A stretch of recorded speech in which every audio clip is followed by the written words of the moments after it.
अगर आप अपने दिमाग पर काबू पा लेते हो, अगर यह आपका दिमाग पूरी तरीके से आपके कंट्रोल में आ जाता है, तब आपके लिए कुछ भी पाना, कुछ भी बनना, कुछ भी करना चुटकियों का खेल बन जाता है। पर इसे कंट्रोल करना इतना आसान भी नहीं है और यह असंभव भी नहीं है कि आप इससे अपना कोई काम न करा सकें।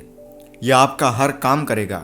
आप इसे सब कुछ करा सकते हो, लेकिन सबसे पहले आपको इसे समझना होगा। मैं आपको एक ऐसी सिंपल टेक्निक बताने जा रहा हूं जिसे करके आप अपने मन पर काबू पा सकते हो, इसे अपने अंदर ही केंद्रित कर सकते हो, इसके शक्तियों का अनुभव कर सकते हो। और यह सूत्र भीतर के केंद्र को कैसे पाया जाए उससे संबंधित है। और इसके लिए जो बुनियादी तरकीब है, जो बुनियादी विधि काम में लाई जाती है, वह यह है कि तुम अगर बाहर कहीं भी मन में, हृदय में या बाहर किसी भी दीवार में एक केंद्र बना सके और उस पर समग्रता से अपने अवधान को केंद्र कर सके और उस बीच पूरे संसार को भूल सके, तो तुम अचानक अपने आंतरिक केंद्र पर फेंक दिए जाओगे। यह कैसे काम करता है इसे समझते हैं। तुम्हारा मन एक भगोड़ा है, हर समय भागता रहता है। वह कभी एक बिंदु पर नहीं टिकता। वह निरंतर कहीं जा रहा है, गति कर रहा है, पहुंच रहा है, लेकिन वह कभी भी एक बिंदु पर नहीं टिकता है। वह एक विचार से दूसरे विचार की ओर, अ से ब की यात्रा करता रहता है, लेकिन कभी वह अ पर टिकता नहीं है, कभी वह ब पर भी नहीं टिकता। वह निरंतर गतिमान है। यह याद रहे कि मन सदा चलायमान है।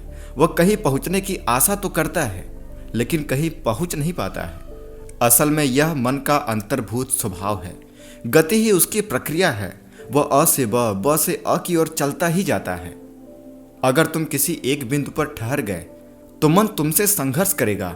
वह कहेगा कि आगे चलो, क्योंकि अगर तुम रुक गए मन तुरंत मर जाएगा। वह गति में रहकर ही जीता है। मन का अर्थ है प्रक्रिया। अगर तुमने गति नहीं की, तुम रुक गए, तो मन अचानक समाप्त हो जाएगा। तब मन नहीं बचेगा, केवल चेतना बचेगी। और चेतना तुम्हारा स्वभाव है, मन तुम्हारा कर्म है, चलने जैसा। इस मन को समझना कठिन है, क्योंकि हम समझते हैं कि मन कोई ठोस या वास्तविक वस्तु है। ऐसा नहीं है, यह महज एक क्रिया है।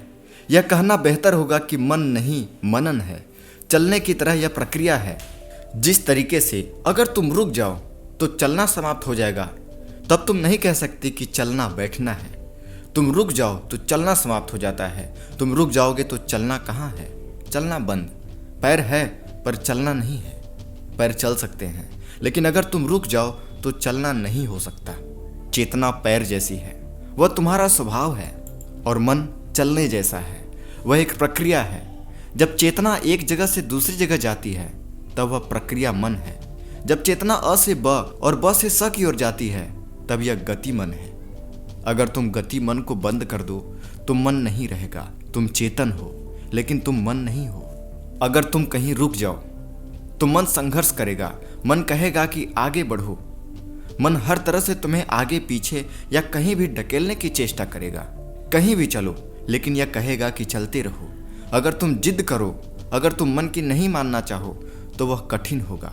कठिन होगा क्योंकि तुमने सदा मन का हुक्म माना है। तुमने कभी मन पर हुक्म नहीं किया। तुम कभी उसके मालिक नहीं रहे हो। तुम हो भी नहीं सकते, क्योंकि तुमने कभी अपने मन को तदात्म्य रहित नहीं किया है। तुम सोचते हो कि तुम मन ही हो। यह भूल कि तुम मन ही हो मन को पूरी स्वतंत्रता दे देती है, क्योंकि तब उस समय मलकियत करने वाला, उसे नियंत्रण में रखने वाला कोई न रहा। तब केवल मन ही मालिक बनता है। मन की मलकियत तथा कथित है, वह वास्तविक झूठा है। वह स्वामित्व झूठा है। एक बार प्रयोग करो और तुम अपने स्वामित्व को नष्ट कर सकते हो। वह झूठा है। मन महज गुलाम है जो मालिक होने का दावा कर रहा है, लेकिन उसकी यह दावेदारी इतनी पुरानी है, इतने जन्मों से है कि वह अपने को मालिक मानने लगा है। गुलाम मालिक हो गया है। वह महज एक विश्वास है, धारणा है। तो अपने विपरीत प्रयोग करके देखो और तुम्हें पता चलेगा कि यह धारणा सर्वथा निराधार थी। तुम एक बार अपने मन से अलग होकर देखो, अपनी मन की बातों को नकार कर देखो, तुम मालिक होगे। यह पहला सूत्र कहता है। इसके लिए तुम्हें करना यह है कि तुम भाव करो कि तुम्हारी 5 इंद्रियां 5 रंग हैं और वे 5 रंग समस्त अंतरिक्ष को भर रहे हैं। सिर्फ कल्पना करो कि तुम्हारी 5 इंद्रियां 5 रंग हैं, सुंदर सुंदर रंग हैं, सजीव रंग, और वे अनंत आकाश में फैले हैं। और तुम उस रंगों के बीच भ्रमण करो, उसके बीच गति करो और स्वभाव करो कि तुम्हारे भीतर एक केंद्र है जहां ये रंग मिलते हैं। यह मात्र कल्पना है, लेकिन यह सहयोग करेगी। भाव करो कि ये पांचों रंग तुम्हारे भीतर प्रवेश कर रहे हैं और किसी बिंदु पर मिल रहे हैं। ये पांच रंग, वह बिंदु आपका मन, आपका नाभि, मूलाधार चक्र कहीं भी हो सकता है। बस कल्पना करो, ये पांच रंग सच ही किसी बिंदु पर मिलेंगे और तब तुम देखोगे कि ये पांच रंग सच ही किसी बिंदु पर मिलेंगे और सारा जगत विलीन हो जाएगा। तुम्हारी कल्पना के पांच ही रंग हैं और तुम्हारी कल्पना के रंग आकाश को भर देंगे। तुम्हारे भीतर गहरे उतर जाएंगे, किसी बिंदु पर मिल जाएंगे और तुम्हारा मन एकाग्र हो जाएगा। भाव करो कि सारा जगत रंग ही रंग हो गया है और वे रंग तुम्हारे नाभि केंद्र पर, तुम्हारे मस्तक की ओर जा रहे हैं, वहां विलीन हो रहे हैं। उस बिंदु को देखो, उस बिंदु पर अवधान को एकाग्र करो और ऐसा तब तक करो जब तक वह बिंदु विलीन न हो जाए। वह बिंदु विलीन हो जाता है क्योंकि वह भी कल्पना ही है। याद रहे, जो कुछ भी हमने किया है सब कल्पना है। अगर तुम उस पर एकाग्र हो जाओ, तुम अपने केंद्र पर स्थिर हो जाओगे, तब संसार विलीन हो जाएगा। तुम्हारे लिए संसार नहीं रहेगा। इस ध्यान में केवल रंग है। तुम सचमुच संसार को भूल गए हो, तुम सारे विषयों को भूल गए हो। तुमने केवल पांच रंग चुने हैं, कोई भी पांच रंग चुन लो। यह ध्यान उन लोगों के लिए है जिनकी दृष्टि पैनी है, जिनकी रंग की संवेदना गहरी है। यह सबके लिए नहीं है। यह उन्हीं लोगों के लिए सहयोगी है जिनके पास चित्रकार की नजर हो। यह तुम्हें हरे रंग का 1000 हरे रंग नहीं नजर आते तो तुम भूल जाओ इस ध्यान को और आगे बढ़ो। यह सूत्र उनके काम का है जो चित्रकार की पैनी निगाह रखते हैं। वही इस विजुअलाइजेशन टेक्निक को इस्तेमाल करें। देखो, अगर तुम रंगों की कल्पना नहीं कर सकते तो दीवार पर किसी बिंदु से काम चलेगा। कोई भी चीज एकाग्रता के विषय के रूप में ले लो। अगर वह आंतरिक हो, अंतस का हो तो बेहतर है। लेकिन फिर दो तरह के व्यक्तित्व होते हैं। जो लोग अंतर्मुखी हैं उनके लिए उनके भीतर ही सब रंगों के मिलने की धारणा आसान है। लेकिन जो बहिर्मुखी हैं वे भीतर की धारणा नहीं बना सकते। वे बाहर ही कल्पना कर सकते हैं। उनकी चित्त बाहर की यात्रा करता है, वे भीतर नहीं गति कर सकते। उनके भीतर कोई आंतरिकता है ही नहीं। अंग्रेजी दार्शनिक डेविड ह्यूम ने कहा था, जब भी मैं भीतर जाता हूँ वहां मुझे कोई आत्मा नहीं मिलती। जो भी मिलता है वह बाहर के प्रतिबिंब है। कोई विचार, कोई भाव, कभी किसी आंतरिकता का दर्शन नहीं होता। सदा बाहरी जगत ही वहां प्रतिबिंबित मिलता है।